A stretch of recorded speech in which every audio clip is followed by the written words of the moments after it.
পৰিক্ৰমা বিভাগৰ উদ্যোগ আৰু নলবাৰী জিলা প্ৰশাসনৰ সহযোগত আমাৰ গ্ৰীষ্মকালীন কৰ্মশালাৰ দায়িত্ব দিছিলে আমাৰ গুৰুকৃষ্টি ফাউণ্ডেশ্যনক।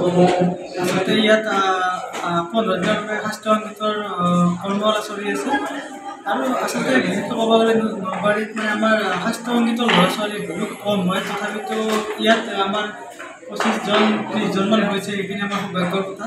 আৰু আমি সকলো আমাৰ নলবাৰীবাসী ৰাইজক জনাওঁ যে যিসকল ল'ৰা ছোৱালী ইচ্ছুক যে শাস্ত্ৰীয় সংগীত শিকি আমাৰ নলবাৰীত মানে কিছু সমাজ ব্যৱস্থা বা আই মাতৃ ভাতৃস্বৰূপ যাতে এটা ভাল সমাজ সুস্থ সমাজ গঢ়াৰ কাৰণে তেওঁলোকে মাতৃ মানে যখন নিজৰ সন্তানক দায়িত্ব লয় আৰু সেই শাস্ত্ৰীয় সংগীতৰ কাৰণে প্ৰশিক্ষণ দিয়াৰ কাৰণে আমাৰ এই চক বজাৰৰ পেট্ৰল পাম্পৰ সন্মুখত অহাৰ কাৰণে অনুৰোধ জনালোঁ।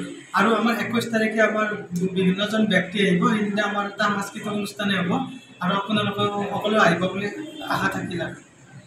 15 দিনীয়া হয়, যোৱা 7 জুলাইৰ পৰা হৈছে আৰু আগন্তুক 21 জুলাইলৈ থাকিব। সময় 10 বজাৰ পৰা 1 বজালৈ, 1-1:30 বাজি যায়।